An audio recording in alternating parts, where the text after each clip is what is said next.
The lesson for today is John 6:16 to 25, the story of Jesus walking on the water. When evening came, his disciples went down to the sea, got into a boat, and started across the sea to Capernaum. It was now dark, and Jesus had not yet come to them. The sea rose because a strong wind was blowing. When they had rowed about 3 or 4 miles, they saw Jesus walking on the sea and drawing near to the boat. They were frightened. But he said to them, "It is I, do not be afraid." Then they were glad to take him into the boat, and immediately the boat was at the land to which they were going. On the next day, the people who remained on the other side of the sea saw that there had been only one boat there, and that Jesus had not entered the boat with his disciples, but that his disciples had gone away alone. However, boats from Tiberias came near the place where they ate the bread after the Lord had given thanks. So when the people saw that Jesus was not there, nor his disciples, they themselves got into the boats and went to Capernaum, seeking Jesus. When they found him on the other side of the sea, they said to him, "Rabbi, when did you come here?" Well, as you'll remember from last week, the disciples had been where the miracle of the feeding of the 5,000 occurred. Perhaps the place is near Bethsaida. The feeding of the 5,000 is the fourth of the signs in John. So this event, the walking on the water, is the fifth sign of that Jesus is divine. There are 7 signs, miracles, in the Gospel of John. The first one, remember, was the changing of water into wine at Cana. The second sign was the healing of the official's son. The third sign was the healing of the paralytic at Bethsaida. So we have 2 more signs to go. They will be the healing of the blind man and the raising of Lazarus from the dead. You'll remember that at the end of last week's lesson, Jesus had to go up the mountain where he'd been feeding the 5,000 because he was afraid that the people would come and declare him to be king. And this would mean that they would take him to be Messiah in the sense of a warrior, king, priest. And that's not the kind of messiahship that Jesus envisaged. So he seems to have delayed up on the mountain. Intentionally? We don't know. Presumably he's been praying to the Father and praying quite likely about the nature of his mission as Messiah. For John, as he tells this story, unlike the synoptic authors, the association of darkness and the absence of Jesus is far from being accidental. For John, always, without Jesus, there is no light in the world. The Greek is clearer, a little more stark than the English translation. It says simply, "It was darkness." We will see the difference that it makes in being close to Jesus as we go on. In their versions of the same story, Mark and Matthew have Jesus tell them to go before him to Bethsaida, in Mark 6:45 and Matthew 14:22. But we don't have this detail in the fourth Gospel. One has to wonder at first how Jesus will get to the other side of the lake, for he's got no boat to take him. So it reads in John as though the disciples have simply left Jesus on the mountain, that they've abandoned him. Well, if they have done that, or Jesus has mentioned that he will come later by some means, and it's not recorded, we don't know. But then there is a storm at sea.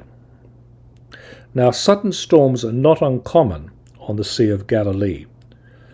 Winds come over the sea from the east, south and west, although at the Passover, which the story is set around Passover time, there would most likely be winds coming from the east, and these winds are known as the Shakir, and they can reach up to 50 kilometers an hour. The wind blows over the warm air over the sea and creates a storm. Now, the disciples, remember, are well used to fishing on the Sea of Galilee. They're fishermen. Nonetheless, they're in a small fishing boat, which would be tossed by the storm with these powerful winds. And it's dark, so of course they would be mortally afraid. Little ships went down in the Sea of Galilee often. So they're rowing for 3 or 4 miles, and then, according to John, they see Jesus walking on the sea, on the sea, and drawing near to the boat. And they're frightened. I think it's important to see that Jesus has been seeing the disciples, but the disciples only now see Jesus. It seems that the disciples are more frightened of seeing Jesus than they are of the storm. Perhaps they think they're seeing a ghost. This is the only time in John when the disciples are frightened of Jesus. They see his awesome supernatural power, but their fear will be dissipated. He says to them, "It is I. Do not be afraid." And this is one of the places where we really need to read the Gospel in Greek. The expression "it is I" in Greek repeats what Yahweh says when he says to Moses, "I am."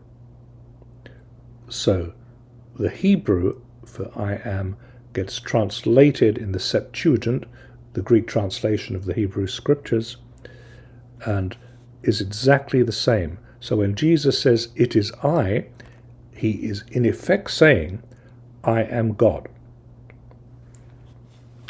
We remember Jesus' conversation with the Samaritan woman at the well, and the divinity of Jesus is once more made manifest. Once again, this is a private miracle, not a public one, like the feeding of the 5,000. And this miracle is performed to strengthen the disciples in their faith. When Jesus says to the woman at the well that he is the Messiah, and makes a similar grand claim about his divinity, it's in order to get the woman to run into the town and bring the people back so that they may be converted. But here, this is simply to strengthen the faith of the disciples. And of course, they take Jesus into the boat. And then, almost miraculously, or maybe it is completely miraculously, they're at the shore. The disciples are no longer frightened, and having been far out in the sea, it's suddenly, strangely, on land.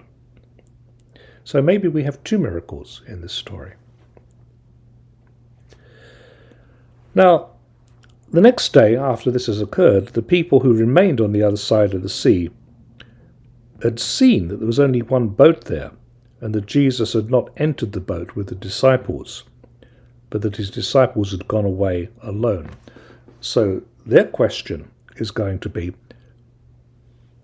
where's Jesus? These are the people who have been fed miraculously by the bread. They see that Jesus has no way of being transported over the Sea of Galilee, other than in the boat that the disciples had, but the disciples have already gone. Now, this is an interesting thing. Boats from the town of Tiberias came near the place where they ate the bread. So, Tiberias, this Hellenistic city built by Herod, they have people there rather like, I suppose, these days taxis at an airport who see that someone needs a ride. And they come rowing over because they see an opportunity. They know that people will need transport.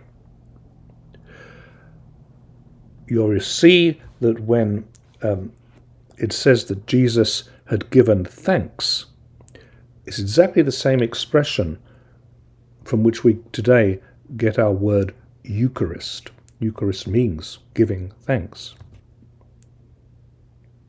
So the people get into the boats that have come across the Sea of Galilee from Tiberias, and they go over to Capernaum.